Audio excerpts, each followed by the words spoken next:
Good evening, good evening, good evening, good evening, good evening, good evening.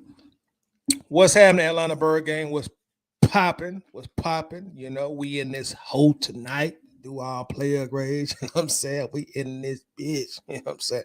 Nah, but what's going on, everybody? What's going on? What's happening? What's happening? What's happening? You know, a little over 24 hours since our fifth loss of the season. You know, give us time to get over it. It was a tough loss, tough situation on how we lost. But the party still goes. We got a game on Thursday night. So hey, gotta put this loss behind us real quickly. And I say that more in regards to the players than I say to the fans because we ain't gotta do nothing but get in front of the TV or go to the game. They're the ones that gotta prepare mentally and all that fun stuff. So what's happening, my good people? What's going on, everybody? Facebook users in the building says hello. What's up, Facebook user? How's it going? David Starks is in the building. What's happening? What's going on, David? Not much on my end, man. A little bit late today. Had a long late, so I apologize for being tardy. Sorry. Lisa's in the building. What's going on with you, Lisa? How you doing today, ma'am? What's going on? Good to see everybody. So, being I am a little bit late, I'm gonna go ahead and get to it. I put on a caption. Everybody loves Raymond, or everybody loves Kyle. Oops, I mean Raymond, because I see after this game today, Kyle. Kyle ain't getting a lot of love. Um, I see people throwing away Kyle Pitts all of a sudden. All of a sudden, he ain't all that, and he's getting criticized very heavily. Everybody love Raymond, but everybody don't love Kyle, obviously. And I'm puzzled. I'm bewildered by it. It's almost like some people want to blame Kyle Pitts for the loss or for us losing 5 games. And I'm like, where that coming from? Everybody loves Raymond, but obviously everybody don't love Kyle.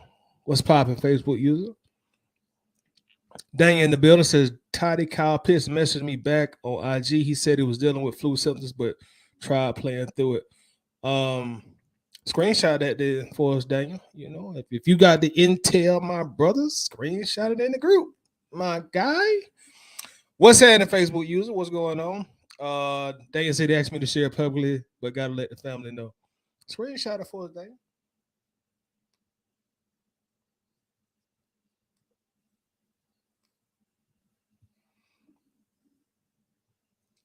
Everybody loves Raymond, but obviously everybody don't love Kyle. My bad, y'all. Let me put this phone on silent real quick.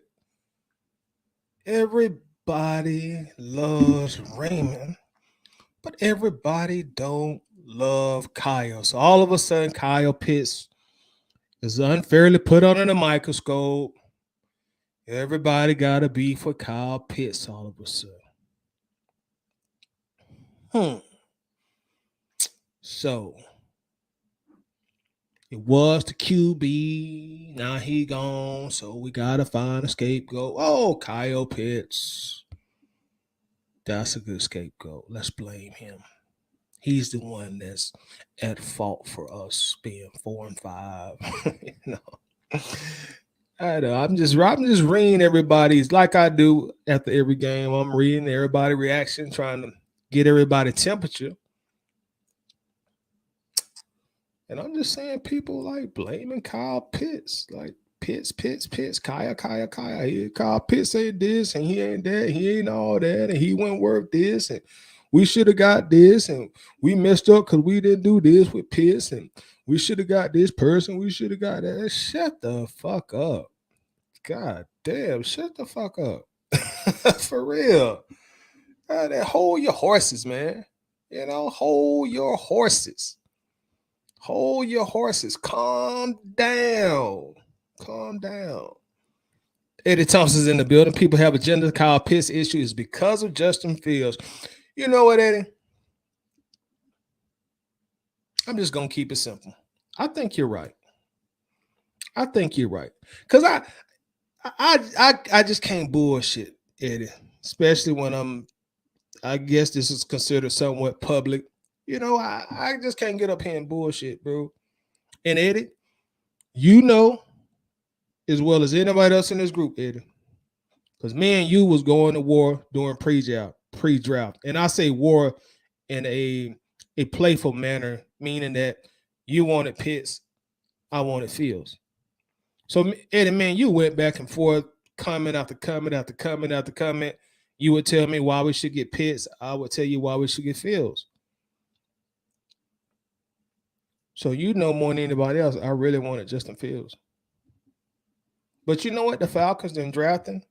If anybody watched our draft show, I'm sure you saw some displeasure on my face when they did call Pitt's name. But you know what? Like I always say, y'all, 48 hours later, I get over this shit. Okay, we didn't get the guy that I wanted. Who we got? Kyle Pitts, University of Florida. Okay, let's go, big dog. Go, yeah, come on down here to Atlanta, or come on up here to Atlanta because you came from Florida. Come on up here to Atlanta, bro. You know what I'm saying? Welcome to the family. I'm not going to, if it just sit here and just dwell for months and months and months and years and years and years because my team didn't draft somebody that I want to draft. Kyle Pitts is the one that's coming to Flower Branch every day, so that's what I'm going to ride for. But, Eddie, I think you're absolutely correct.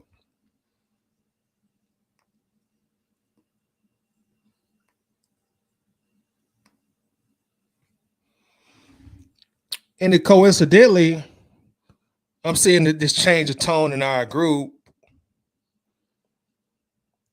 after Justin. And shouts out to Justin, man. I'm a big fan of Justin, man. Still a big fan of Justin. But he ain't a Falcon. He's a Bear. He plays for Chicago. I root for the Falcons. I don't root for players. I tell y'all that all the time. I root for teams. I don't root for players.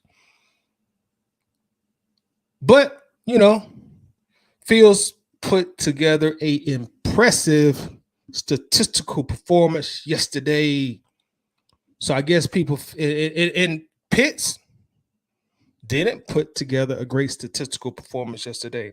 So I guess some people saw that as the opportune time to turn the tables.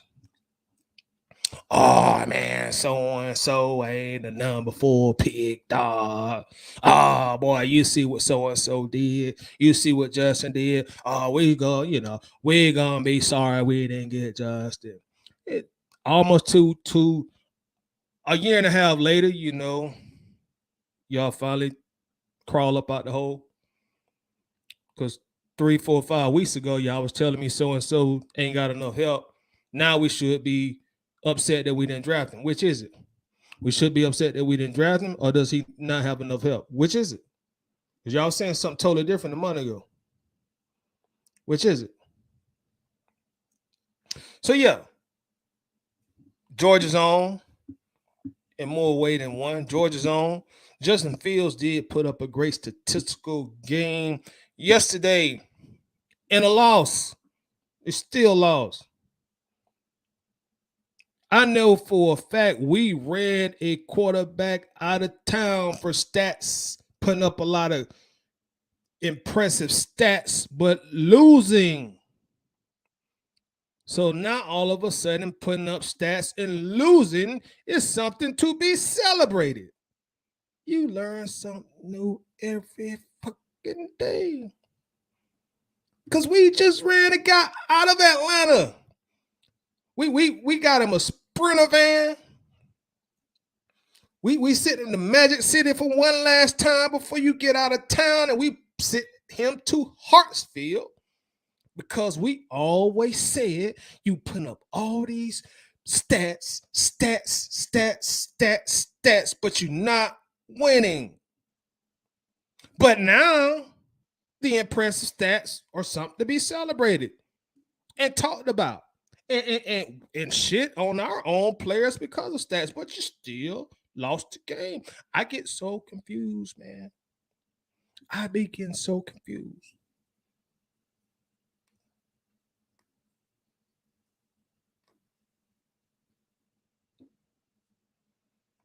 I get so confused at times. Davis says Kyle plays a dependent position. Our QB is not up to snuff. Oh, that's a legit statement, to say the least. Dan says can't put him out there like that. If he do, he won't. Hey, Dan, man, put the message up, brother. You know what I'm saying? If he was sick and he messaged you back and said he was sick, just put it up, my guy. It says same people that blame Ryan for Julio are now blaming Pitts for Marcus. You can't make that shit up. Let's see. Facebook user says, "What up, Toddy Jones?" What's happening, Facebook user?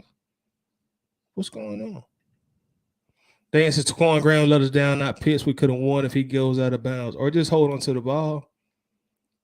He a big defensive tackle, defensive lineman, 300 pounds plus. He looked over there at Justin Herbert, frail ass. He fumbled the ball. Justin deboed his ass.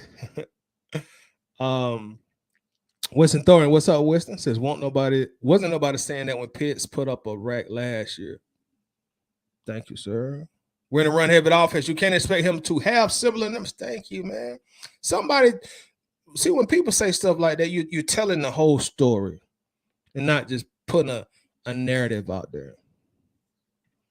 Fitz plays us this year, and I hope we drop that hammer on his ass.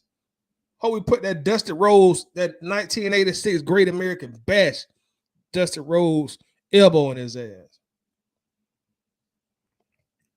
Yes, sir. They definitely are, Winston. They definitely are.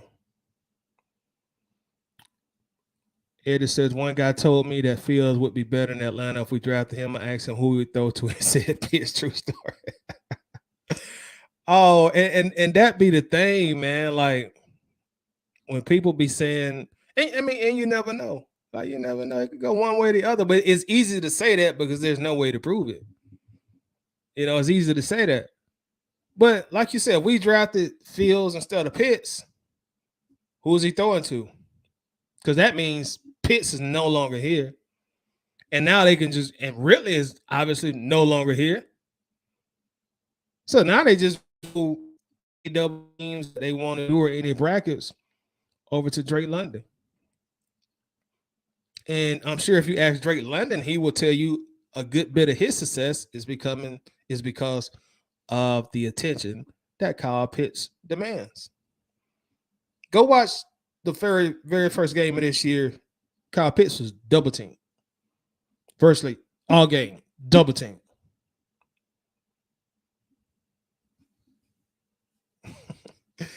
Lisa crazy. Go ahead, try to preach to these people. We don't care about stats, so we're not winning. Lisa, that's what we told all our fans the last 10, 12 years. We tired of stats. What the stats matter if you're not winning? I wake up today and now people talking about stats in a game that a team lost. I'm like, well, which is it, man? Did we change the rules and did nobody do a public vote of the things that we gonna prop up? Because I remember this guy played for Atlanta for a good long time and he put up a lot of impressive stats. But after so long, we got just tired of stats and we're like, hey man, we ain't winning, so we don't care about your stats. But now people talking about stats and losses. At least you learn something new every day. Learn something new every day. But everybody loves Raymond and not Kyle Pitts. Everybody loves Raymond, but they don't love Kyle Pitts. Our sophomore unicorn.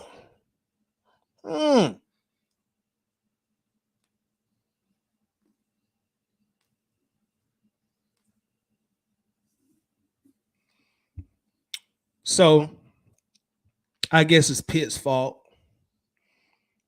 that the Falcons are now a extremely heavy running team. Very run centric team. Run. I guess that's Kyle Pitts' fault. Kyle Pitts can't call it. Kyle Pitts is not calling plays to get himself the ball. Kyle Pitts is not on the headset calling passing plays to throw himself the ball. That's Kyle's fault. That's Kyle's fault. That he ain't throwing his own self the ball, that he's not calling plays to throw himself the ball. On one of the top rushing teams in the NFL, our Falcons. That's Kyle's fault. Let's talk some numbers. We're gonna get into our grades. Let's talk some numbers real quick.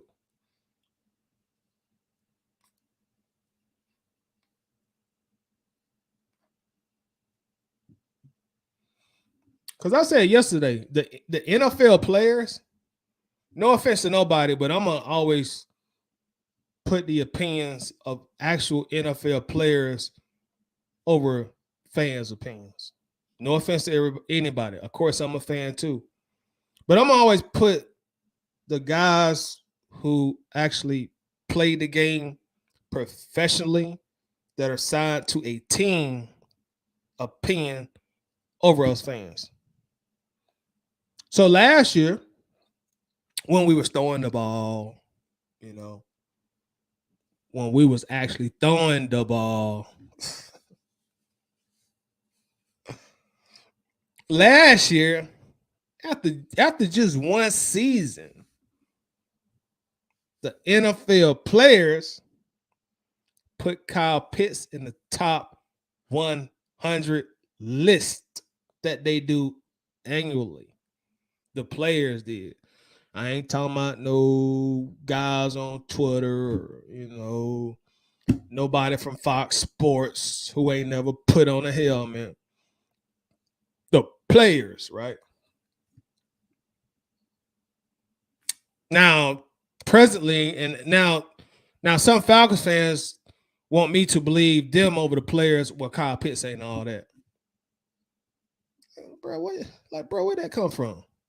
So you telling me the guys that actually do this for a living, better than they know. The guys that actually do this for a living, better than they know.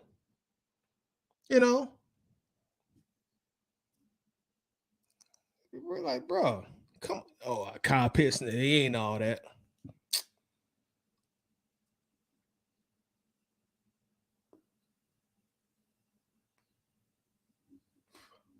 Let's look at some numbers real quick, yo. Let's look at some numbers and some parallels real quick.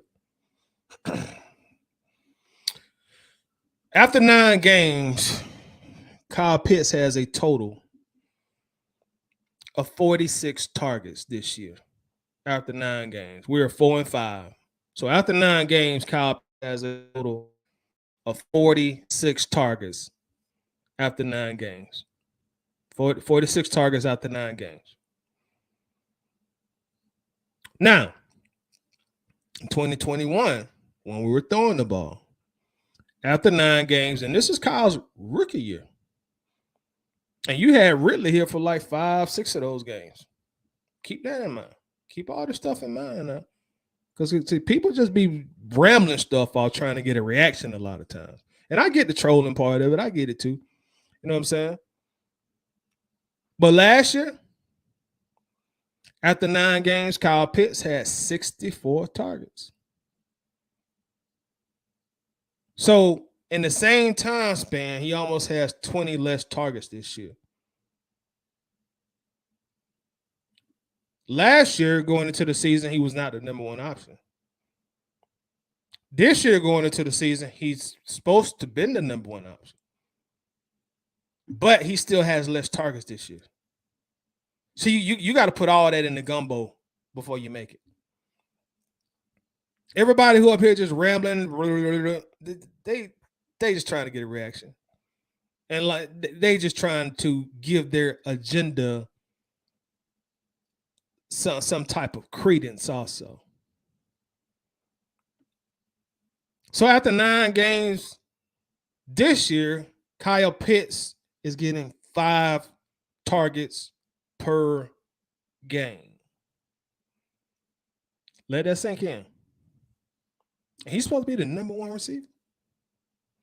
He's getting 5 targets per game after 9 games. Last year, his rookie season, his Rookie season, he was getting 7 targets per game after 9 games. And I know some people probably say, well, it's only 2 targets difference, Toddy. That 2 makes a difference. The people that really understand football, they know those 2 targets, they make a difference. When you start accumulating numbers, receptions, yardage, TD opportunities, 2 targets per game, they add up.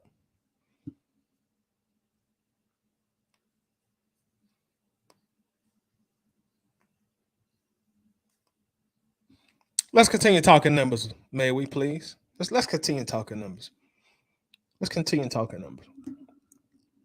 The Atlanta Falcons, after 9 games, our dirty birds, go Falcons. The Falcons currently have a total of 303 rushing attempts on the season. Let me give you that again. The Falcons currently have 303 rushing attempts on the season after 9 games. You want to know what that's ranked in the NFL? Don't worry, I'm here to tell you, of course. That's ranked 2nd in the NFL in rushing attempts for a team. That's damn near pretty close to 35 rushing attempts per game, ladies and gentlemen.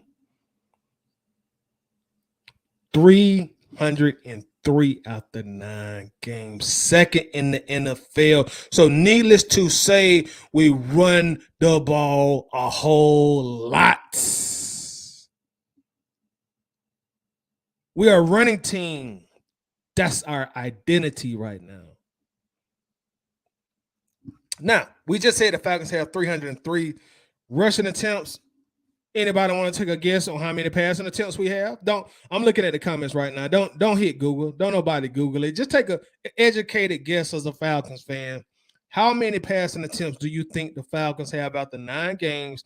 And keep in mind, we have 303 rushing attempts. So how many passing attempts do you think we have? Don't nobody look it up. Just guess.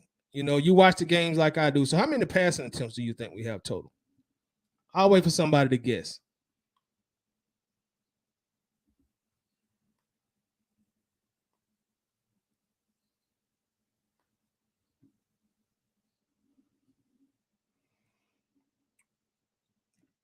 David says 163 passing attempts. Facebook user says 95 passing attempts.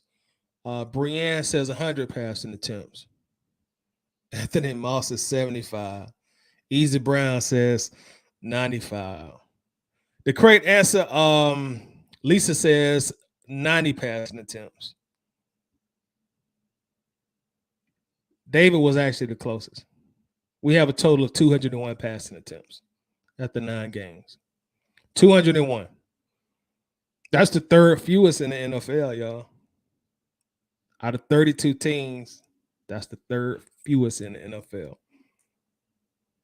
So just do the logical math. You're at the top of the NFL in rushing attempts. You're at the very tippy top. You're in the penthouse. As high as you can get. We 2nd in rushing attempts. Passing attempts, we at the very, very, very, very bottom. Passing attempts. 3rd fewest passing attempts in the NFL. And who do you think that trickles down to the most? The people that's on the team to catch the ball. Now, who do you think, if we're running the ball the most, who do you think benefits from that the most on the team as far as the individual position? The guys that get paid to run the ball, obviously. So if I'm a running back on the Falcons, I'm happy as fuck right now. Like, man, I'm finna get me 15, 20 attempts a game, boy. Woo, woo. You know what I'm saying? You hyped up on Saturday night. Because you know, boy, we about to run that thing. If I'm a running back, I'm lit every single game because I know I'm going to get opportunities if I'm a running back. If I'm a running back and I play on a team that runs the ball the second most in the NFL, oh, I'm lit. I'm lit. I'm calling my agent every night. Hey, boy, I'm about to do it, boy. Get that contract ready. I'm about to do it. Keep me on Atlanta. I ain't trying to go nowhere, boy. They run the ball. Yeah. Keep me in the A, homie. I'm on my 8 every single day. I'm talking to my agent if I'm a running back. Every day, keep me in the A, homes. Yeah, get the contract ready. Yeah. We good. We run the ball here. Now, imagine if you're a wide receiver and you're on the team that throws the ball the third fewest times in the NFL. You know, it's different. You know, you're going to probably be blocking. You know what I'm saying? Oh, shit, that guy. God damn, Algier get another carry. Damn, Patterson get another carry. Damn, when are we going to throw the ball? Your mentality is different. I'm not saying you ain't giving it 110%, but your approach to the game is a lot different. So if you're a running back,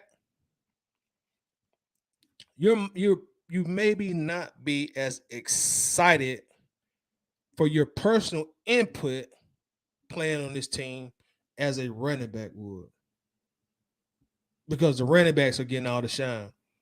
And in 2022, in the most quarterback friendly era in NFL history, we have thrown the ball over 100 times more. No, I'm sorry. We have ran the ball more than 100 times more than we have passed the ball.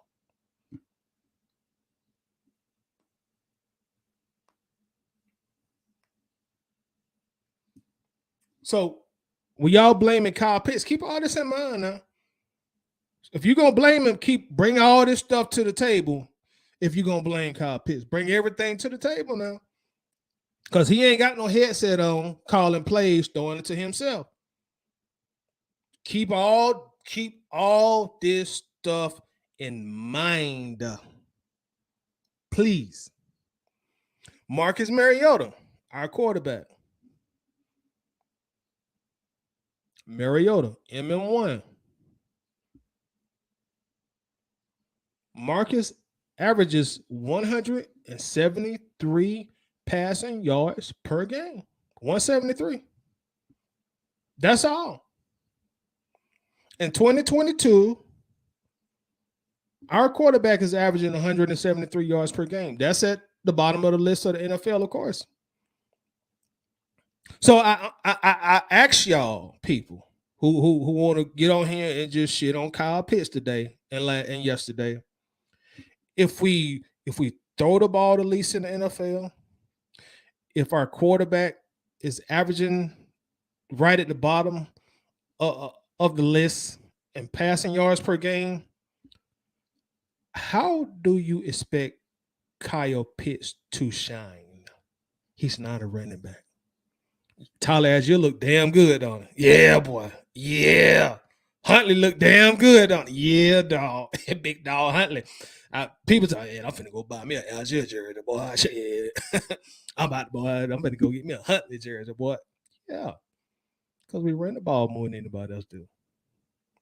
So, how you expect Kyle Pitts to get his stuff off if he ain't getting opportunities? How? Bring that part of the conversation to the table. The next time you get ready to make a post, man, Kyle Pitts ain't shit. He ain't worth the 4th round pick. Before you hit enter or send, include that part of the conversation so we can really dissect it and talk about it. Don't just put your agenda shit in there. Include everything. So we can really deep dive in there. So put everything on the table now. Put everything on the table. Mariota also completes just 61.7% of his passes, 28th in the league. Y'all noticing a pattern when it comes to passing? We're at the bottom of the league in all the passing stats. So how you expect Kyle Pitts to show you that he's worth where they took him at the draft? How you expect him to show you, yeah, I'm a damn good football player? He don't get opportunities. I mean, this is really simple at the end of the day. We shouldn't really have to break this down this much. But, people, they have their agendas. You know what I'm saying?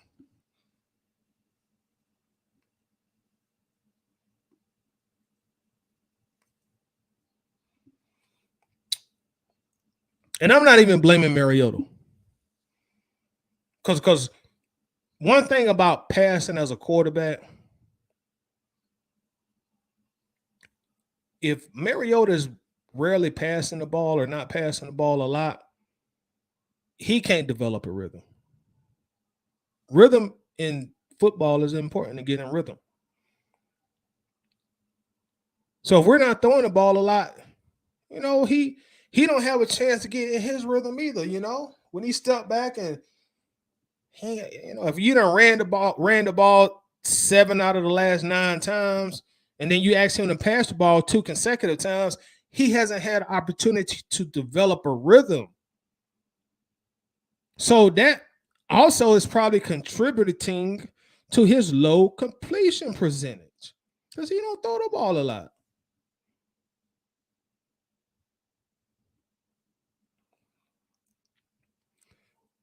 I'm gonna ask y'all a question real quick. Like, whenever I'm gonna use football and baseball, but whenever you see a coach about to bring in another quarterback, right? They'll normally show you the quarterback on the sideline warming up. You know what I'm saying? Let's just say we'll use the Falcons. Yeah, I know them players. Let's say head coach Arthur Smith decides he's gonna pull Mariota out of the game after this series, and he's gonna bring Desmond Ridder in the game the next series. Why do y'all think you would see Ridder on the side? They show Ridder on TV warming up on the sideline before he comes in. Why do you think they show him warm? Why do you think they warm up? Why do you think they just don't run into the game? Same with baseball. When the manager goes to the bullpen, why do you think those guys are throwing balls before they come in? They professional athletes. They should always be ready when they number called. So why not just run straight to the game? Why are you sitting there throwing the ball before you come in the game, or you throwing baseballs before you come in the game? Why do y'all think they do that? Anybody want to answer that? I'm looking at the chat. Anybody want to answer that? Anybody got any idea why they do that?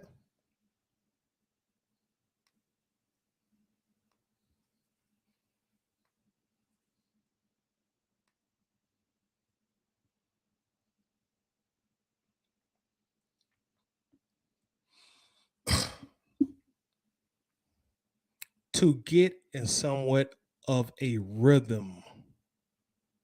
To get in somewhat of a rhythm of what you're about to do. Warm up. But also to get yourself in a rhythm. Try to get in the rhythm of what you're about to do. Loosen up. Warm up. That's why they do it.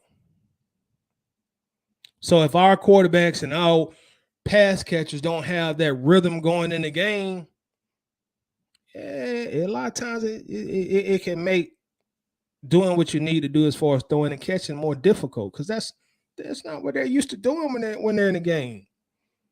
That rhythm isn't there. That sync, that symmetry is not there because we don't do it a lot.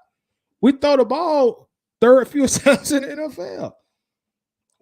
Our starting quarterback only averages 173 passing yards per game. That's pedestrian.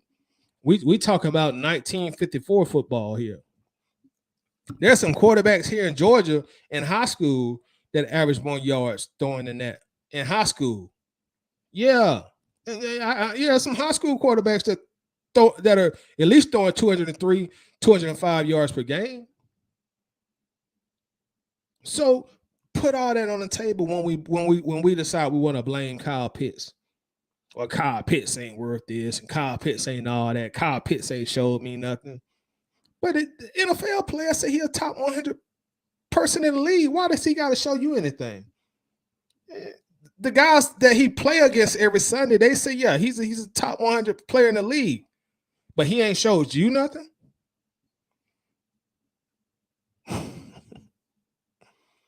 I ride for the players on the team.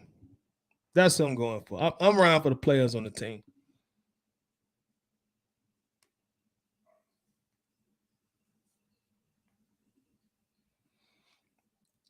I got some more numbers for y'all.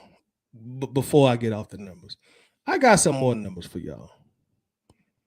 I got some more numbers for you. I got more numbers for you. Check this out. This may shock you. It may not shock you. But it's going to paint the picture of everything that I'm trying to say right now. Our top 2 rushers on our team. Hey, I'm gonna ask y'all this question real quick because I know y'all know the answer, but I want y'all to go somewhere with me real quick. Anybody in the chat, anybody in the comments, do your boy a favor and type the answers in the comment. Who are the top 2 rushers on the Falcons team as of right now? Who are our top 2 leading rushers? Type it in the chat for me. Who do you think the top 2 leading rushers are? Type that in the chat for your boy. Just type the top 2 leading rushers.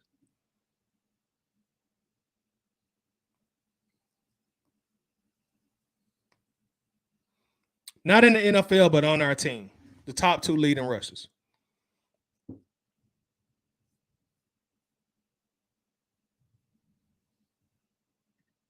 What's up, Georgia, Texas boy? Says Patterson and Mariota.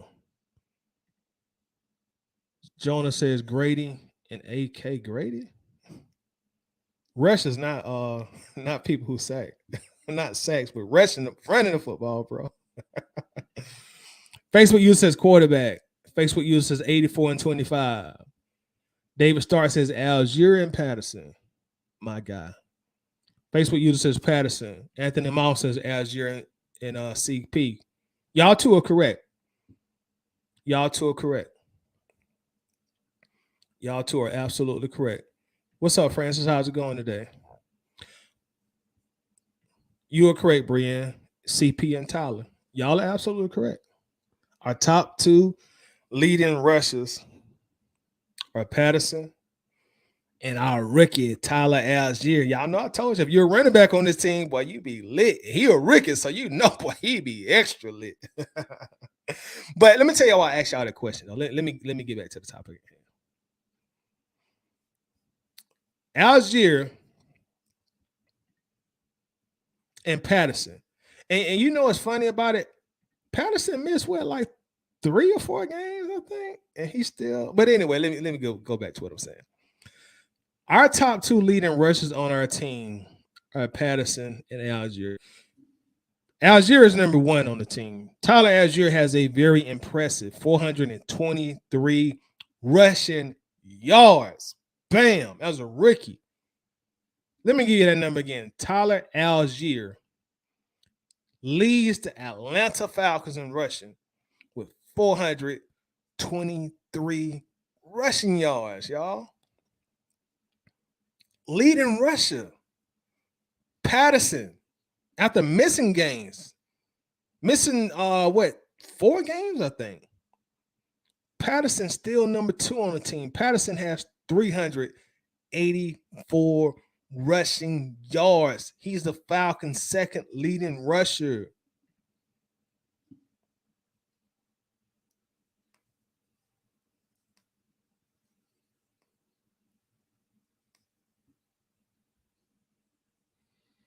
I know y'all wondering why I'm asking this, so I'm going to this angle.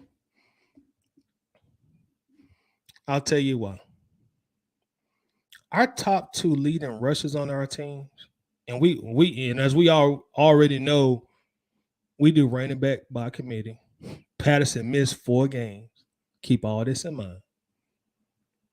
The reason I'm going this angle, our top 2 leading rushers on this team, they have more rushing yards than anybody on our team has receiving yards. Think about that for a moment. Our top 2 rushers, and neither has started every game on the team. Algier didn't even play in 1 game. Algier has only played in 8 games. Patterson has only played in 5 games. Drake London, Zacchaeus has played in every game. Kyle Pitts did miss a game, so Kyle has played in 8 games too.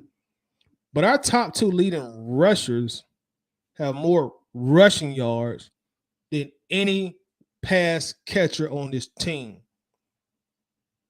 Drake London has 369 receiving yards, and he has played in all 9 games. He has not missed a game. And Algier still has more rushing yards than him. Zacchaeus has 331 receiving yards in 9 games. Patterson and Algier have more rushing yards than he has receiving yards. Kyle Pitts has played in 8 games. He only has 285 receiving yards. We run the shit out of the ball, y'all. So how do you expect Kyle Pitts to get his stuff off if he's not given the opportunity? Yeah, he's not going to be able to prove to you that he's worthy of a top 5 pick because he don't get the opportunity to. This ain't rocket science. If he ain't getting the targets, he ain't getting the opportunities, yeah, the numbers are going to be down. Duh. That's simple.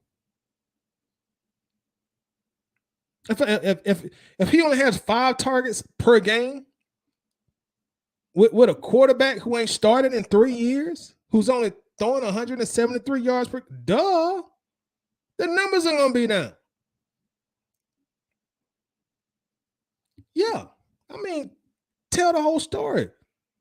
Tell the story from start to finish, when you start getting here talking this junk on Kyle Pitts. He ain't had opportunities.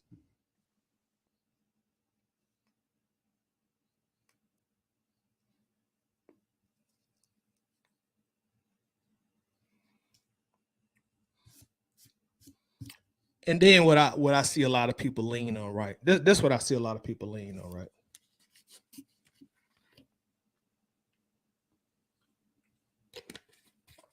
And remember, I wanted Fields, but we didn't draft him, so life goes on. I'm gonna ride with the people that's on our team. I'm a team guy. I'm not a player fan.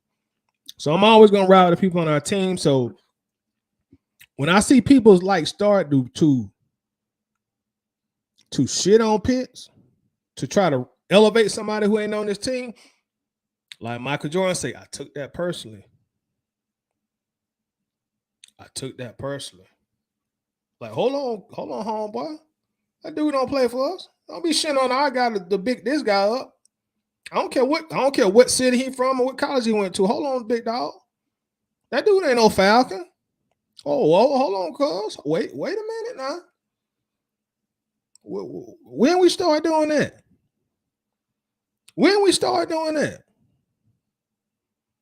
Like Michael Jordan said in a documentary, I took that personally.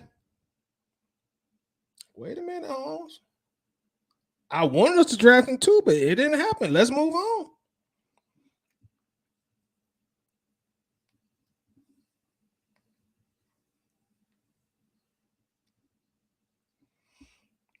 So what I've been seeing lately, right? Oh man, Kyle Pitts ain't worth no top 5 pick. He ain't all that. Oh man, Kyle Pitts ain't worth no top 5 pick. He ain't all that. He ain't worth the top 5. But when you had the quarterback in here that we ran out of Atlanta, he made the Pro Bowl. But when we had the quarterback in here, we ran out of Atlanta. He made the Pro Bowl. Wasn't nobody saying that last year. Wasn't nobody saying that after 9 games last year. when we played a different style of football. So add that to the equation when you come on here and you talk your junk on pitch just to prop somebody else up who's not on this team. But you know what? Just for fun, y'all, let's do this just for fun. Since everybody is all of a sudden draft experts, since everybody all of a sudden turned into a draft expert within 24 hours, everybody's a draft expert now, and Pitts wasn't worth where he was drafted at, and yada yada and all that stuff. Let's do something for fun.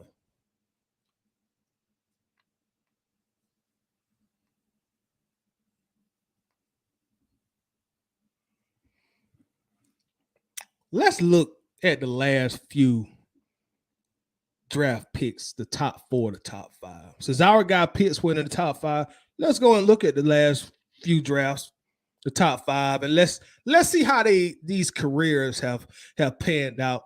Specifically, number 4, since that's what we drafted our guy. Specifically, number 4. Let's start in 2016. 2016 draft. You had Jared Goff go number 1. You had Carson Wentz go number 2. Joey Bosa went number 3. The number 4, we'll focus on 4, was Ezekiel Elliott, Jalen Ramsey. Goff, Wentz, Bosa, Elliott, Ramsey.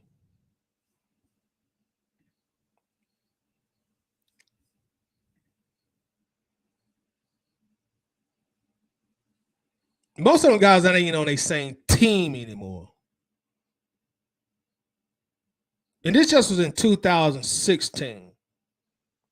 Now we'll give Zeke some props. Zeke came in the league a beast, but he tailed off very, very quickly. Since everybody's a draft expert now. Let's go to 2017. Let's see what happened in 17. Let's see what happened in 17.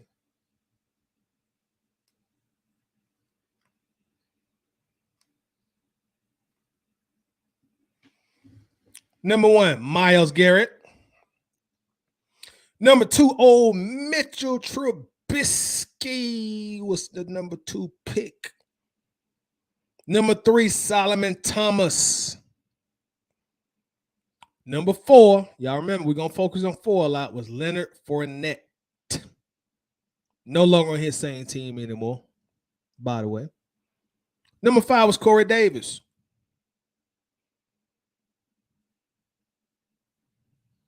Number 4 was Leonard Fournette. Number 5 was Corey Davis. Number 2, Mitchell Trubisky. Myles Garrett is a beast.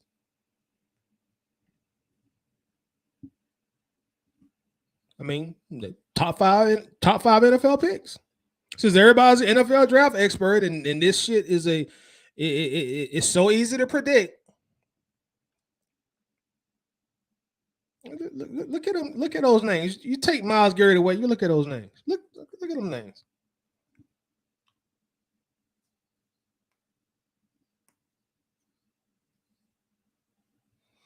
I don't think I've named anybody yet that made the Pro Bowl as a rookie. If I have, just let me know. If I have, just let me know. Look at them names. You know, I just named some straight bombs. Let's go to 2018. Let's keep going. Let's keep going. On and on and on. Let's see. 2018. You have the stud of all studs drafted number 1, Big Dog Baker Mayfield. Cleveland Browns. Big Dog Mayfield. Number 2, New York Giants drafted Saquon Barkley, who they were trying to trade, by the way, in offseason. You know, they were trying to trade him already and drafted him in 2018. Number 3, another big dog. Since everybody is a draft expert, Sam Big Dog Darnold. Number 3, New York Jets. Number 4, since our guy went number 4, we're going to focus on number 4. Denzel Ward. Anybody know? Does anybody know what Denzel Ward doing right now? Denzel Ward? Anybody? Anybody keeping tabs on Denzel Ward? Anybody ever heard of Denzel Ward? APB out for Denzel Ward.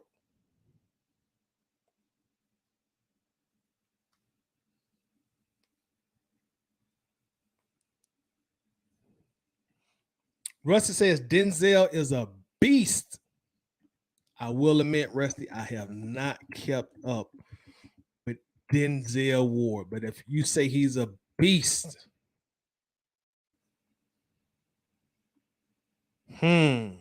Rusty said he's a beast. Okay, let's look at that real quick. Beast. My guy Rusty. Denzel Ward. Y'all want to know? Do y'all want to know Denzel Ward's PFF grade this year? Because Rusty said he's a beast. Y'all want to know? Somebody type yes in the chat if you want to know his PFF grade is, and I'll put it in the chat. I mean, I'll tell y'all what it was.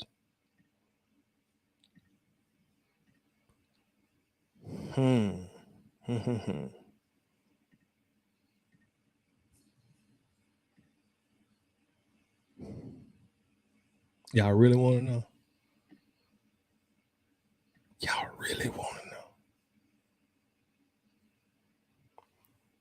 Drum roll, please. 39.8.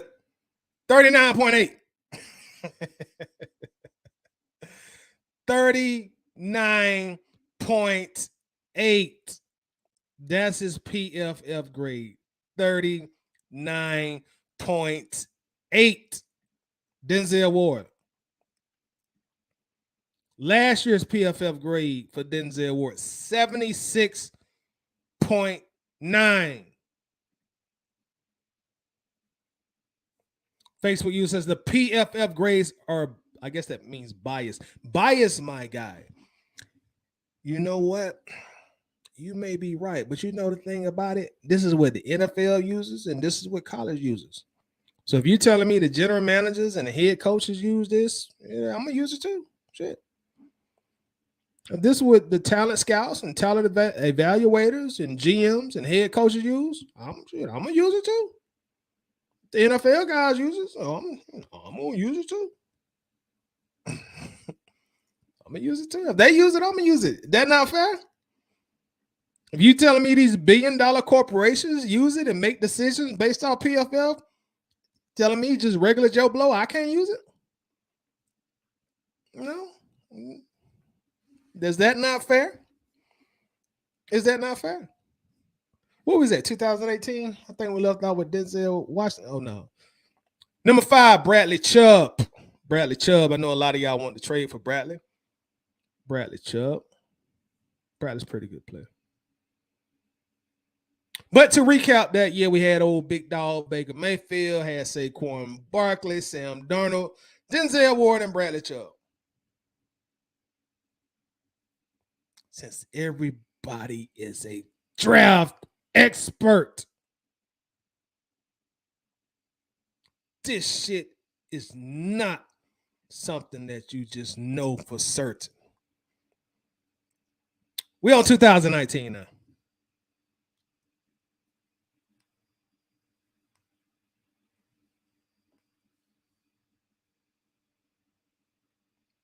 (2019) the number 1 draft pick was Kyler Murray. Arizona just signed a contract extension. Kyler Murray went number 1 Heisman winner. Kyler Murray. Number 2, Nick Bosa, San Francisco. Number 3, Quinnen Williams.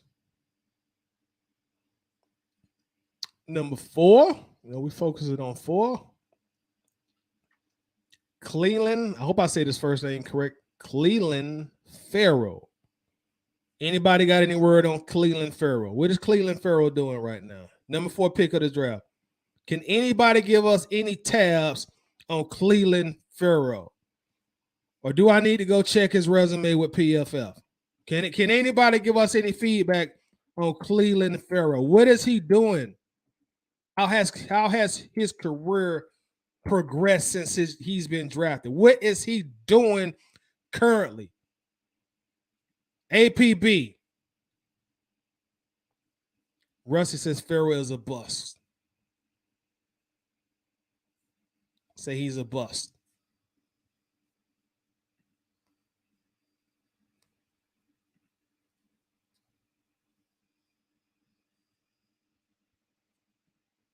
Okay. David Starr says last I checked, he was watching out of Vegas. Okay.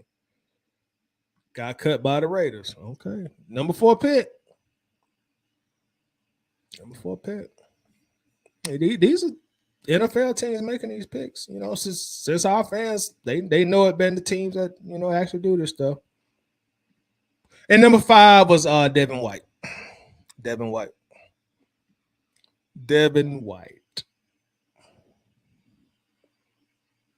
Let's go to 2020. 2020.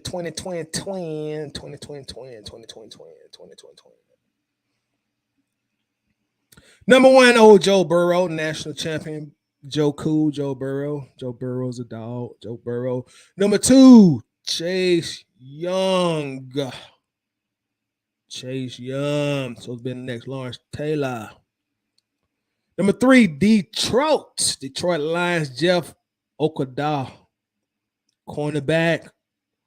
Number 4, because y'all know that's what we focus on. We focus on the number 4, because that's what our guy went. Number 4, Andrew Thomas, tackle to the New York Giants. Now, I know Andrew Thomas is balling this year now, but it took Andrew Thomas some years to get there. Andrew Thomas was kind of struggling early now. He balling now.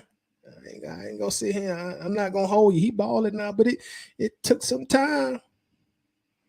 It took him a little time to get there, man. It took him some time. In his 3rd year, he blossomed. In year 3, he blossomed. He didn't play nearly as well in year 2 than he is in year 3. And number 5 is Tua. Of course, we know that. Number 5 is Tua. So, and of course, the 2021 draft, we had Kyle Pitts go number 4. So let's review real quick.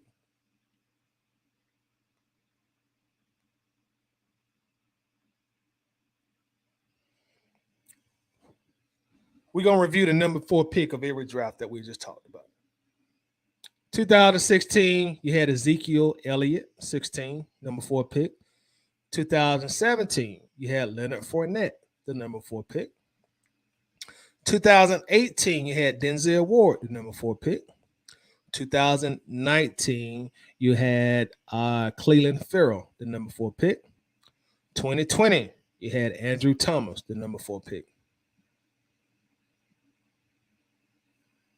Now, are we saying that them guys are just way better than Kyle Pitts? You know, are y'all saying that y'all would take all them guys over Kyle Pitts? I want to know, because everybody's a draft expert now. Everybody quit their day jobs and became draft experts over the last 24 hours. The shit on Kyle. So I just want to know. I just want to know. We just went over the top 5 picks. You know.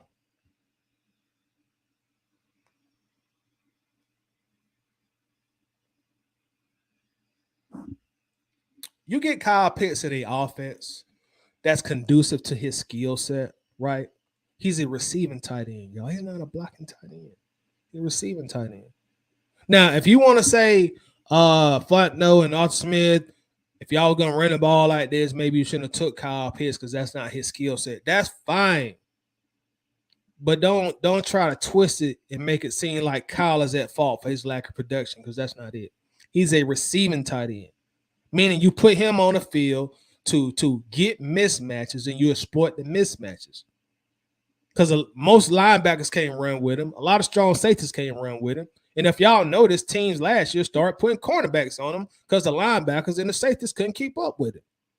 That's a mismatch. You put Kyle on the field, you're gonna find a mismatch somewhere on the field just based on his athleticism. And yeah, he don't run the best routes. I'm the first person to admit that. I've said that myself. Well, he don't run the best routes. Yeah, he don't. Does Kelsey run the best routes, or he's just a mismatch with a bona fide quarterback? You think Kelsey would have the same production with Marcus Mariota? You think George Kittle's, you think they'd have the same production with Marcus Mariota in a team that's running the ball second most in the NFL? You think Travis Kelsey would have that same kind of production if he played on the Falcons? Talk to me. So when y'all start getting on here, you start dissing Kyle Pitts and talking all that junk. Tell the whole story, man. Don't just paint half the house. Paint the whole house. If I hire you to paint my house, don't just paint the left side and leave the right side unpainted. Paint the entire house. Tell the entire story. Don't just tell the part of the story that go with your slanted agenda that you get on here trying to put out to the public.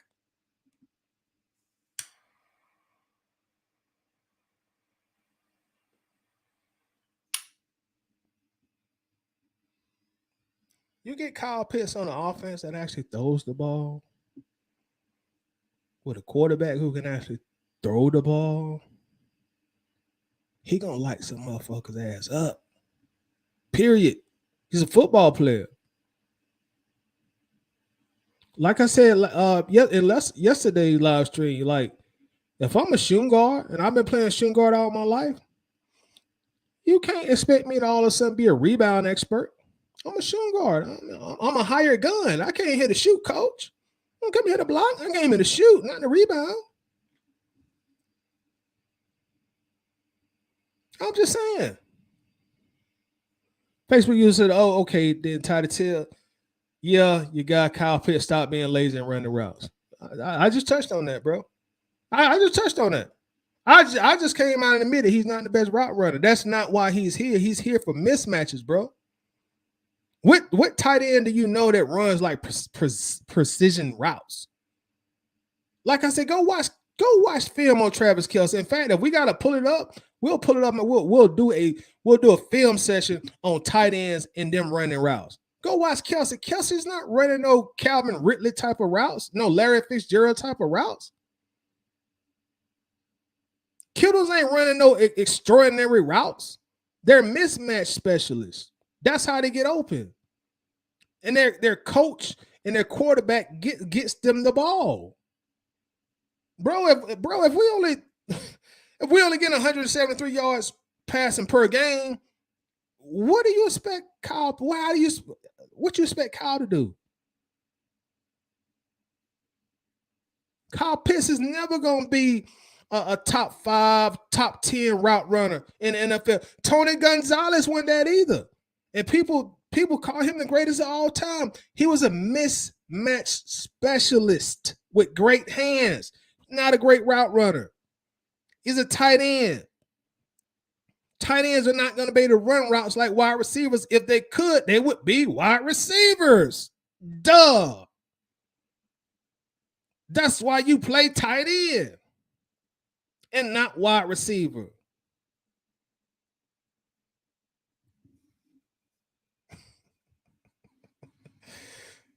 Oh, boy. Let me see. Brienne says, but fans fail to realize the Julio and Ridley drama prior to both drafts more than likely played a big part as to why our hands was forced to go offense instead of defense to fill these voids. You absolutely correct. Absolutely correct. Julio wanted out. Ridley wanted out. So you got to fill the holes on the offensive side of the ball. I'm quite sure in a perfect world, the Falcons didn't want to take consecutive pass catchers in the NFL draft. But like you say, we had to fill holes on the roster. So our hands were kind of tied. Brian also says, I think what most fans issue is why sign a tight end in the first round and a wide receiver in the first round if it's a run heavy offense and not use them effectively. They take it out on the players instead of the coaches. They feel the pick could have been used for a defensive player and a lower pick on offense. And you know what, Brian? See, I can respect that because you putting it all on the table.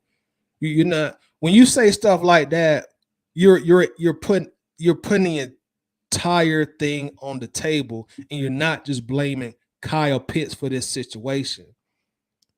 80% of the people that are talking about it, they're just blaming Kyle Pitts.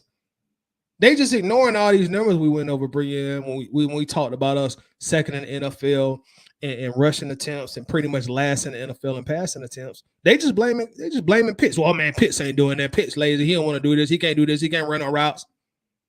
He don't get opportunities. Most people who talking about it, Brian, they're not breaking it down like you breaking it down. That's a fair perspective. That's a very fair perspective, and that's a valid perspective. But most people just want to blame Kyle. Some of them doing it because they want us to draft Justin Fields, and they never got over it. But people not putting everything on the table like you just put it all on the table.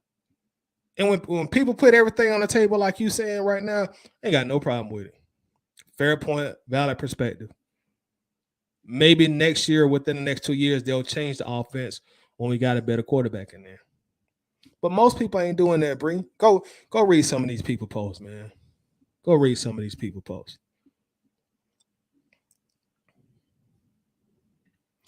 Facebook said only the dumb is blaming all on Pitts, but it's not all on Pitts. No, yo, and y'all don't get me wrong. I'm not saying that Kyle Pitts is.